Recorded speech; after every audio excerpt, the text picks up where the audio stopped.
கடகம். ஓம் விக்னேஸ்வராய நமக. மம குலவேதாமணியப்ப சுவாமியே நமக.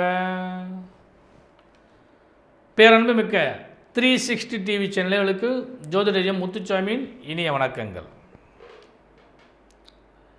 பஞ்சமத்தில் அமர இருக்கின்ற சந்திர பகவானால் பலம் பொருந்திய யோகமும் லாபமும் அனுபவிக்கக்கூடிய பாக்கியம் பெற்ற கடகராசி என்பர்களே, உங்களுக்கு இந்த வாரம் நிகழும் மங்களகரமான ஸ்ரீ சோபகிருது வருடம் பங்குனி மாதம் 11ஆம் தேதி முதல் 17ஆம் தேதி வரை, அதாவது 24/3/2024 முதல் 30/3/2024 வரையான இந்த வாரத்திற்கான பலாபலன்கள்.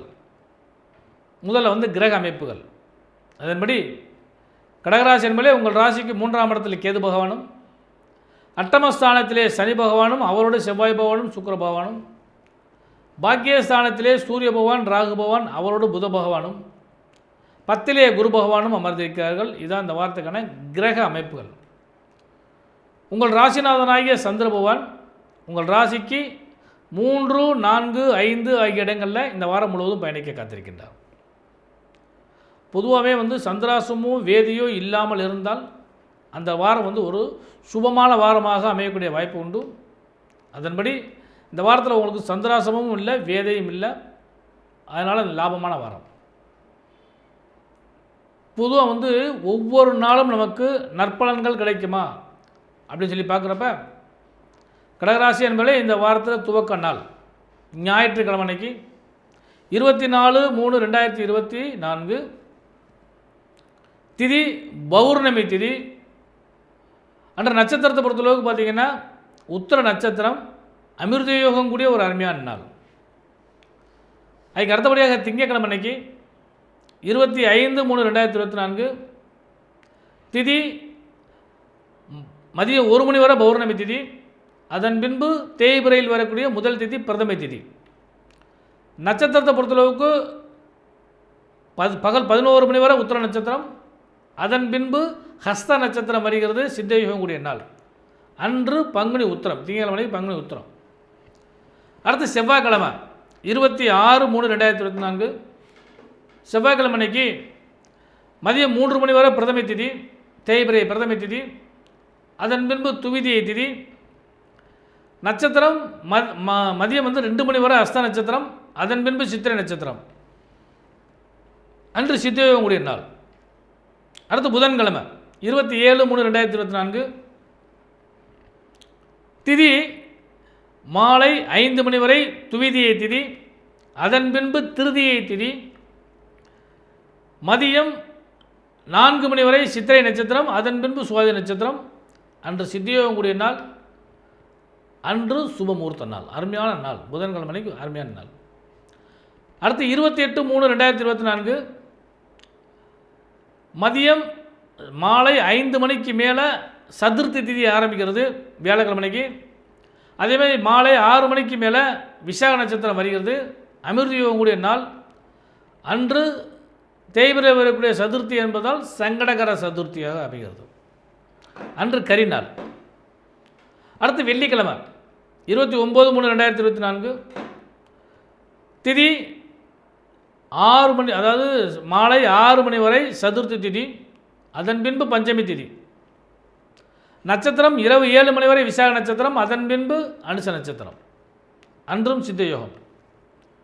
அடுத்து இந்த வாரத்தில் கடைசி நாள் சனிக்கிழமை அன்னைக்கு 30/3/2024 இரவு 7 மணி வரை பஞ்சமி திதி. அதன் பின்பு சஷ்டி திதியும். அதே மாதிரி இரவு 7 மணி வரை அனுச நட்சத்திரமும். அதன் பின்பு கேட்டை நட்சத்திரம் வருகிறது. இதுதான் இந்த வாரத்திற்கான திதிவார யோக நட்சத்திர அமைப்புகள். கடகராசி என்பதிலே உங்களுக்கு இந்த வாரத்தை பொறுத்தளவுக்கு பணப்பொருளாதாரம் சிறந்து விளங்கக்கூடிய அளவுக்கு வாய்ப்பு உண்டு.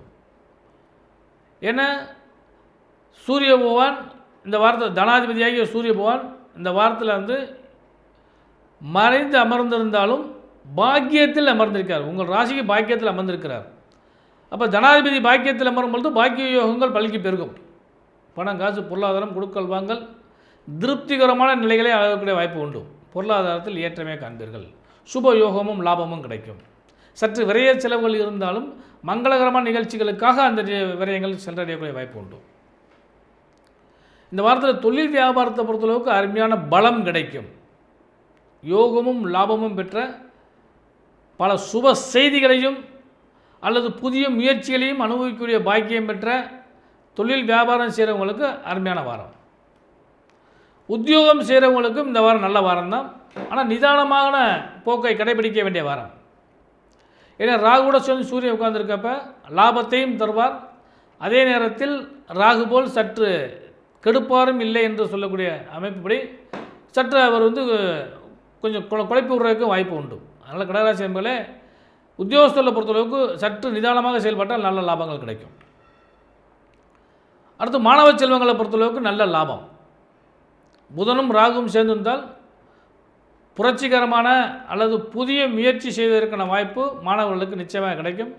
ஏன்னா நெருக்கி முழு ஆண்டு தேர்வு சிலருக்கு முடிந்திருக்கும், சிலருக்கு முடியும் தருவாயை நோக்கி செல்லக்கூடிய வாய்ப்பு, சிலருக்கு 10ஆம் வகுப்பு மாணவர்களுக்கெல்லாம் இப்போ தான் துவங்கக்கூடிய வாய்ப்பு கிடைக்கும். ஆனால் ராகு புதன் சேர்க்கை நல்ல ஸ்கோர் பண்ணுறதுக்கான வாய்ப்பை ஏற்படுத்தி கொடுக்கும். மாணவ செல்வங்களுக்கு எதிர்காலத்தை பொறுத்தளவுக்கு ஒரு நல்ல வாய்ப்பை கொடுக்கும். இதெல்லாம் யோகத்தை கொடுக்கும். அடுத்து இந்த வாரத்தில் சுபமங்கலத்தை பொறுத்தளவு பார்த்திங்கன்னா புதன்கிழமைக்கு சுபமுகூர்த்த நாள், ஞாயிறு மற்றும் திங்கள், ஞாயிற்றுக்கிழமைக்கு பௌர்ணமி, திங்கட்கிழமைக்கு பங்குனி உத்திரம். இதெல்லாம் நல்ல அருமையான நாள். இதெல்லாம் நீங்கள் பயன்படுத்தினால் இந்த வாரத்தில் சுபமங்கலத்தை பற்றி பேசலாம், உறுதி செய்யலாம், இறுதி செய்யலாம். அந்தளவுக்கு நல்ல யோகங்கள் கிடைக்கும். பெண்களை பொறுத்தளவுக்கு இந்த வாரம் அருமையான வாரம். 7ஆம் இடத்து அதிபதி அவர் 8லே மறைந்து அமர்ந்திருந்தாலும் சந்திரனை பார்க்கக்கூடிய காரணத்தினால், அதாவது கடைசி நாள்னு சொல்லக்கூடிய அந்த வெள்ளி சனி காலகட்டங்களில் சந்திரனை சனி பகவான் பார்க்கும் காரணத்தினாலும் வாரத்தின் இறுதி நாட்களில் எங்கேயாவது வெளியிடங்களுக்கு கணவன் மனைவியும் சேர்ந்து ஜாலியாக டூர் போகிறதுக்கான வாய்ப்புகளோ அல்லது சுற்றுலா ஸ்தலங்களுக்கு செல்வதற்கு வாய்ப்புகளோ அல்லது இறைவனத்தோடு இறைவனை பார்க்கக்கூடிய செல்லக்கூடிய நாட்களாகவும் அந்த நாட்கள் அமையக்கூடிய வாய்ப்புகள் உண்டு. பொதுவாக பெண்களுக்கு இந்த காலகட்டங்களில் முன்பு இருந்த சுணக்க நிலைகள்லாம் மாறும், மனபலம் நிறைய கிடைக்கும். நீசராசியை நோக்கி சந்திர பகவான் சென்று கொண்டு இருக்கும் பொழுது மனபலம் எங்கு கிடைக்கும் என்றால் உங்களுடைய வைராக்கியம் இந்த வாரம் முழுவதும் உங்களுக்கு சிறப்பாக செயல்படும். அதே போல் தெய்வ பலம் உங்களுக்கு நன்றாக இருக்கும். இந்த வாரத்தில் நீங்கள் வழிபட வேண்டிய தெய்வம் அப்படின்னு சொல்லி பார்க்குறப்ப ஞாயிற்றுக்கிழமைக்கு பௌர்ணமி வருகிறது அன்று அவருடைய இஷ்ட குலதெய்வங்களை வழிபாடு பண்ணுங்கள். சுமங்கலி பூஜை பண்ணலாம், சத்யநாராயண பூஜை பண்ணலாம். திங்கட்கிழமைக்கு பங்குனி உத்திரம் வருகிறது, முருகப்பெருமான வழிபாடு பண்ணுங்கள். என்ன முருகப்பெருமானுக்கு கல்யாணம் நடக்கக்கூடிய நாள். அடுத்து தேய்பிரையில் வரக்கூடிய சங்கடகர சதுர்த்தி வியாழக்கிழமைக்கு வருது, விநாயகர் பெருமானை வழிபாடு பண்ணுங்கள். வெள்ளிக்கிழமைக்கு தேய்பிரை பஞ்சமி தேதி வருகிறது, வாராகியமான வழிபாடு பண்ணுங்கள். எல்லாம் உள்ள இறைவனுடைய ஆசீர்வாதம் உங்களுக்கு பரிபூர்ணமாக கிடைக்கும். ஜோதிடரின் இனிய நல்வாழ்த்துக்கள்.